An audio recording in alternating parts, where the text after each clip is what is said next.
Lions here in Brisbane. What would that mean to you? Yeah, incredibly special. The whole group's really excited about the challenge ahead of us, and it's been a really good week of preparation. So it's only 2 days into. Oh well, I guess we started on Friday, so but it's been a really good week so far, and a good time in Brizzy.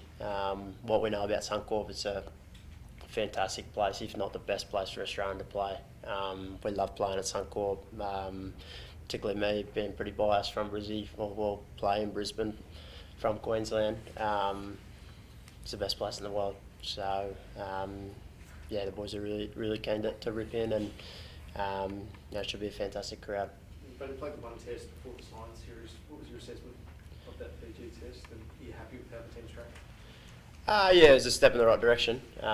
It was nowhere near perfect, and there's quite a few areas we needed to shore up, but at the end of the day we got the result. So the preparation for us has just been post that. We haven't done a hell of a lot of kind of dwelling on it. We've obviously previewed the huge challenge ahead of us in the Lions, the number of games they've played and then played bloody well. So for us it's about obviously improving on the things we didn't do as well, and then obviously harnessing the stuff we did do well as well. And there was quite a bit of that against Fiji, just not enough for long periods of time, which is what we're going to need coming up against the world class team as the Lions.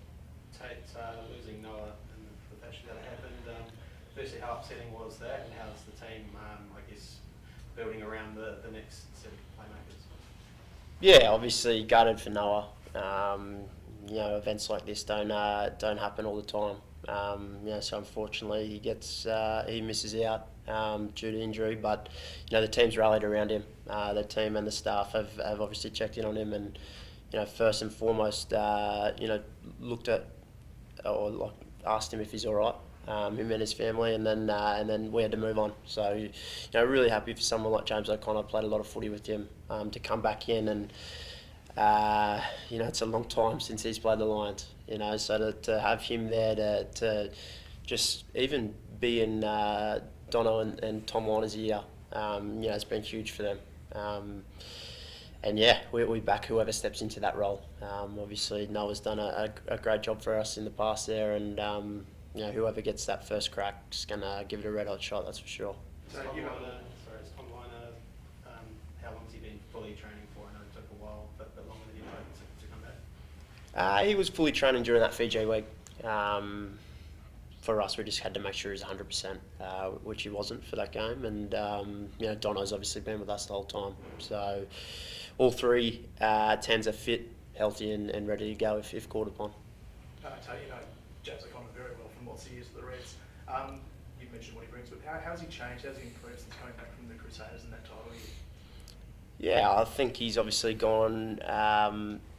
The thing about James, he's been in multiple environments, but he was in our Queensland environment for a long time, and the boys got better just around him, having him in there, just asking him questions around his experiences in rugby on and off the field, and the whole squad improved because of his presence, and he's obviously gone away into a new environment, which is an incredibly successful environment in the Crusaders, and he's come back just a guy that's, again, absolutely loving his footy, and he's spending time with not only Tommy and Dono, but the centres, the wingers, because what we know about James, he's played pretty much every position in the back line apart from 9, if I'm mistaken. But so he has a wealth of experience, and those boys have just been going to the pond every day to try and get little gold nuggets out of it. And like I said before, we've just loved having him in camp. Tommy's spoken before about what a great mentor James was to him last year. He's the youngest of that trio, but is this almost the perfect time to throw him into a series like this when he has that familiar mentor and supporting role there with James? I've played a lot of footy with Tommy as well, particularly recently, and his development over the last 12 months has been fantastic. The way he steered around the red side this year, it's true credit to all the work he's done, and all the work that he's had put into him as well. His experiences last year in the Wallabies side, Les's guidance, James in the background there as well, and whoever gets that first crack, like I said before, Dono's obviously an experienced player. He's been to World Cups and whatnot. So there's there's a number of options at our kind of in our pocket, and it's going to be exciting to see who gets that first nod. You said at the 50-day countdown that you and Tommy were only just getting started as a combination. You could see it going to the international stage for a while. Is it ready now, do you think, to take the Lions on? Yeah, I'd back whoever is in that 9 and 10 jersey to take the Lions on. Like I said before, it's going to be a huge challenge. So we're not sitting here, we're under no illusions of the threat that's coming. And we've got to be a lot better than we were against Fiji. So you said all the 10s are fit in training. What about the 9s? Jake, full speed? Yeah, full speed, mate. So all three of us on the deck running as quick as we can. So who's starting and who's coming off the bench? Marty will tell you that Thursday, I think. What would it mean to you just to be able to play alongside Tom, considering how you are teammates at the Reds? Yeah, I'd love it. Any opportunity to wear the gold jersey is special, and even more so against the Lions, my home state, so and Tommy's home state as well. So, but it's not just about me and Tommy. There's plenty of other fellas. And we're all on this journey together, experiencing what will be a once in a lifetime opportunity. So for you, the potential matchups: Jamison Gibson Park, Alex Mitchell, Ben White, three of the best halfbacks in the world. How exciting is that for you? That challenge potentially. Yeah, really, really exciting. All three of those guys, like you said, are fantastic players. People we watch. People we watch to try and improve our own games off. But it's not only the 9s they've got. They're got a fantastic squad depth. Some incredible players right across the board, backs and forwards. And they're going to be a good side. So it's exciting to match up against not only those guys, but definitely others for sure.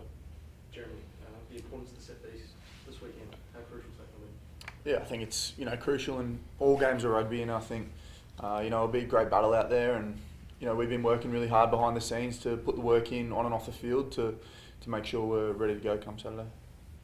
Jeremy, obviously at the Force, Ben's a big leader and voice there alongside you as well. How does he, boss the team around from 10? Every 10's a little bit different there. How does he put his own spin on it? Yeah, I think he's really vocal. When he's in that role, and he still steers the boys around the park really well, and that's something he does well at the Force, and it's quite the same when he comes into a Wallaby environment. And losing Noah, have you noticed?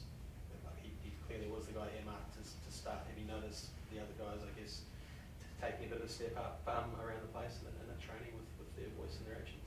Yeah, I think so. It's probably something we spoke about, just having that competitiveness at training, and it pushes guys together to fight for a jersey, and if we can be competitive with each other at training, it's just going to make the team better overall. Jeremy, it's been just over a year since you made your Wallabies debut. Now you find yourselves in Lions, squad the Lions away. Did you think this was possible in your future when you first left Sydney to head over to the Force a few years ago? Did you see this sort of playing out the way it has? No, I don't think so. It's been, I guess I didn't really think about it at all. I kind of just, went over to Perth and get out of my comfort zone and experience living out of my home state and going over there, and, extremely grateful for the position I'm in, and, absolutely love my time at the Force and love being in this environment as well. So just taking it every day as it comes. Tate, at the end of the spring tour, the chat about the Lions being pretty heavy favourites seemed to die down a bit. You guys were kind of taking some notice of that, but your performance on the spring tour seemed to sort of tone that down a bit. It seems to be back. It seems to be like the Lions are going to, they're talking about sweeping the series, and they're heavy favourites for this series. You guys like being in that position where people are kind of writing it off as well? It hasn't actually been something we've spoken about, honestly. For us, there's obviously a lot of noise, probably more than there would be in a July series, because of just how big these next 3 games are going to be. So for us, we can't afford to listen to that. We've got to make sure, like I said before, we've got to be better than we were against Fiji. That started on Monday when we hit the ground running. Again, it came out today, and that's as simple as that. It's the old cliche, we've got to stay between the 4 walls of our environment, because that's what we believe is going to get us better. I think that's what we believe is going to, get us results. And yeah, we just can't afford to listen to people talking in the media or players from the Lions or Wallabies, talking out of turn. So yeah, that's kind of how we viewed that. You spoke about the Suncorp being a favourite venue. I know it's in the past, but first tests in Brisbane tend to be, there's a big sense of occasion, sort of crazy stuff always seems to happen, like you guys are quick to deal with that, and again, throwing back to that spring tour where you guys got the job done in Twickenham, can you draw on that, just for the big occasion kind of composure? I mean, you can look at the spring tour for confidence, but it doesn't really mean much in the greater scheme of things. These are 4 of the best rugby nations combined together with some of the best players who've played in the last 10 years, and they're all in the same team. So we can look at that Twickenham game and huge stadium, famous venue, and we got a result. But at the same time, we don't really know what to expect. It's going to be a huge occasion. Suncorp's a place we love to play, and like you said, there's crazy stuff happens there all the time. The way that the stadium's built, Caxton Street, the fans are going to be crawling. They're going to be vocal, both sides, Australians and the Lions fans. There's plenty of them travelling, obviously, and yeah, I'm just excited because I can't give you an answer. I'm not quite sure what's going to happen, but it's going to be exciting, and we're all feeling exactly the same way. So I think we just need to make sure we harness that excitement in the right way, because these games, there's going to be big moments, and we've got to make sure that we're there or thereabouts in those moments to potentially win them, and you stack enough of them together, you get the result, and that's what we learnt last year in the spring tour. Can I ask you both? I was just going to say, can I ask you both how much niggle you anticipate there being in this series? I think you're probably aware of the history of things like Ballymore and the Justin Harrison, Austin Healey type views. I don't know. Is there a place for that in the modern game? Do you relish that side of things? I think it just comes with footy. Physical game, competitive out there. I think those things may or may not happen. You never really know. I think you just get out there and compete the best you can, and put your body on the line for the team. So yeah, who knows? Just on the atmosphere stuff that they talked about, it's going to be a lot noisier than most games you play in, and Maro, he's sort of known for yelling and screaming a bit at line-out time to try and disrupt. Have you been doing anything to prepare for that and making sure the line-out calls are audible and crystal clear and all the communication stuff? Yeah, definitely. I think, especially with these games and the hype around it, the fans, it's going to be a full stadium, and the noise is going to be really loud, and us as line-out callers and calling in the line-out, it's something that we have spoken about. We've been using music as as a tool to kind of try and distract boys from the calls and what we want to make, and just applying those little things to help us when we get out into the arena, and it is loud, that we can react and listen carefully to the calls. What sort of music's been spinning? Oh, a bit of everything, I think. Loud screaming, bit of AC/DC. Heavy metal. Yeah. Tate, playing alongside Harry Wilson, obviously you're always captain at Reds level and then playing under him at Wallabies level. Do you see any sort of difference in the way he carries himself or the way he leads the team around on the field with Wallabies compared to the Reds? Yeah, he just speaks more, really. But he's someone that gives his 100% every time he wears a jersey, whether that's maroon or gold. And that's the one thing I love about Wilson. I love playing with him because I know that he's always going to be there next to me, and he's quick up off the deck. He's flying into contact. He wants to run the ball, so he gets himself always in a position to either run the ball or be there for the line break. Him and Fraser and that combination that we've developed over a number of years is a real strength of his and ours as well.